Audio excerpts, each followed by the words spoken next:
guys, it's Mark Maines, and we're introducing a new series about real estate talk and real estate investing.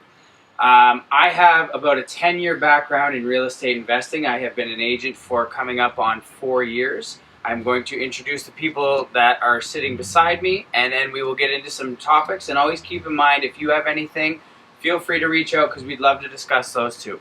So first, I'm going to introduce Bruce Smith, and I'll let him give you a background of who he is and what he brings to the table. Well, yeah, my name is Bruce Smith. I'm a mortgage agent. I'm also a private investor. We specialize in private second mortgages in the London and surrounding area. Also a real estate investor. I've done rent-owns, I've done buy and holds, I've done BRRRRs, I've done Airbnbs.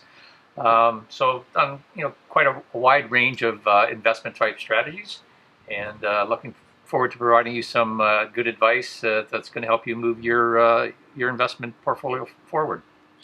My name is Raheem Charania, so I'm a nurse by background. I mainly focus in the long-term care retirement industry. Why I'm here at the table today is because I recently got my real estate license, but in my last 10 years, I flipped about 10 retirement homes. I have a lot of investment properties, and I do a lot of private lending as well. A lot of joint ventures with other people. So I'm hoping that my background knowledge will assist you guys as well. So one of the things that we want to bring to this is I see a lot of investment advice online, and I think a lot of it is just not accurate. They make it a lot easier than it is, or I think they fabricate a lot of things to make themselves look a lot bigger and better. So one of the things we're going to talk about is BRRRR versus BRRRR to bankruptcy, because it doesn't always make sense. We're going to talk about rent to own, buy and hold. We're going to talk about flipping. We're going to talk about Airbnb. We're going to talk about wholesaling, and we're going to talk about appreciation versus cash flow. Because I think with everything that's happened in the last 3 months, maybe investment strategies should change, and there are a lot of proven techniques and there are a lot of speculative techniques. So I think over the course of all this, we will cover everything we can. So I think I'll turn it over to Bruce, and first we will talk about rent to own. Okay, so I've done rent-owns myself, been doing them for a number of years. The thing about rent-owns is there are people out there saying, yeah, rent-owns, but to me a rent-own is a very niche type product. And what bothers me is when I see rent-own companies that are putting people into rent-own properties when they could actually just get a mortgage. So that irritates me, being a mortgage agent. So for rent-owns, the way I look at it, if they have 5% down, then I can probably get them financing, either through traditional lenders or through private lenders, combination first, second mortgage. If they don't have enough of a down payment or deposit, let's say less than 3%, then in my mind, they're not serious. They're just a renter in my mind. So I wouldn't want them as a rent-own tenant as well.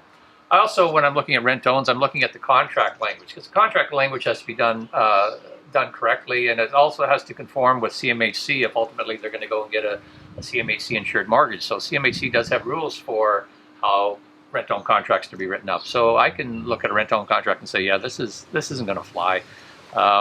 We also see people that are trying to do rent-owns sort of after the fact. Someone's a renter for 5 years, and then they come and say, well, let's go back 5 years and let's call this a rent-own contract, and we'll tell the lenders that you've been contributing money towards a deposit, towards the down payment, and lenders aren't stupid, so they're going to want to see paper trail, and they're going to want to go back and see that a rent-own has been set up properly. I see a lot of people rent, and what I'm finding is that they don't realize that they actually do qualify, you're right, for a mortgage, and they can pay down their mortgage over 15 or 25 years and own that as an asset and use that appreciation to actually grow their portfolio. So I think educating that individual renter is important as well. So I have a quick question on the rent-to-own then. That's how I first started actually my real estate investing career. And the last rent-to-own we did, and I mean, again, I want to point out the flaws in this too. I mean, we lost probably $30,000 because we had set a price for $150,000 and then the market jumped. So how do you control that if you are going to be the rent-to-own investor? And on the flip side, how do you help the rent-to-own tenant purchase if you have a $30,000 jump or a $50,000 jump? Well, for me, I think it works both ways because I've seen both sides of it. I've seen people that have done rent-own deals and the price has been set. And normally I like to set the price, whether it's 1 year out, 2 years out, 3 years out, and that way everybody knows what the expectation is.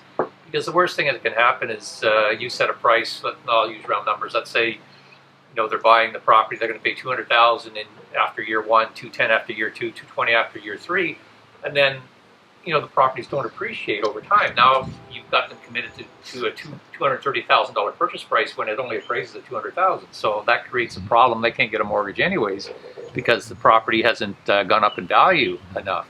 So to me, that's an issue. So I like that certainty, but I've also done rent-owns where it's just open. And I've told people, look, we'll get 3 appraisals on the day that you're going to exercise your option. We'll take the median of those 3 appraisals, and that's how we set the price. So I think there's a number of ways to do that. But yeah, a lot of rent-owns have been successful, especially in London, because the prices have gone up, 10, 15% in the last 3-4 years. So people haven't been caught. But I have seen people where, they can't exercise their option because the value is just not there based on that contract. So what's in it? I see it from both sides. Mark, maybe you want to talk about your experience with your rent-to-own. Maybe give the example of the appreciation, and you did end up losing in the long run, but you helped that individual, and that individual actually benefited, from that aspect.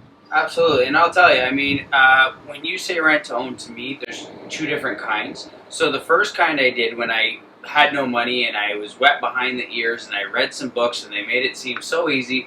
I went out to landlords, and actually I approached you. You probably don't remember it. You had a place on Karen. I approached landlords and I said, listen, I would do all the work for you. I would find the tenant. I would make my $75 to $150 a month.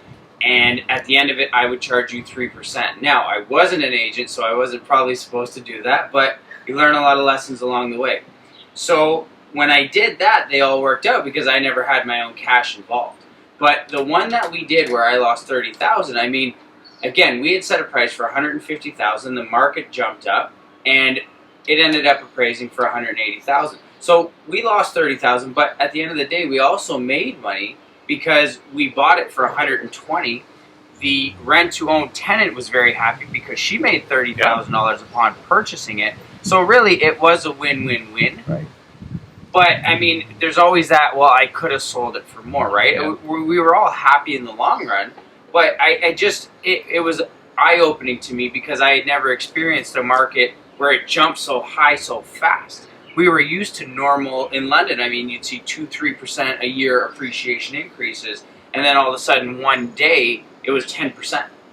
Yeah, well, I think that's part of the selling feature, though, as well. The fact that the tenant gets the appreciation. So you say, if this property goes up in value more than what we've agreed upon, then you bonus from that. That's you've just gained on that property appreciation as well. So to me, that's a selling feature you can use when talking to rent-own clients. Absolutely. So I think if you are a renter and you're looking at purchasing a property, definitely reach out to us. Let's see how we can help you guys. Absolutely.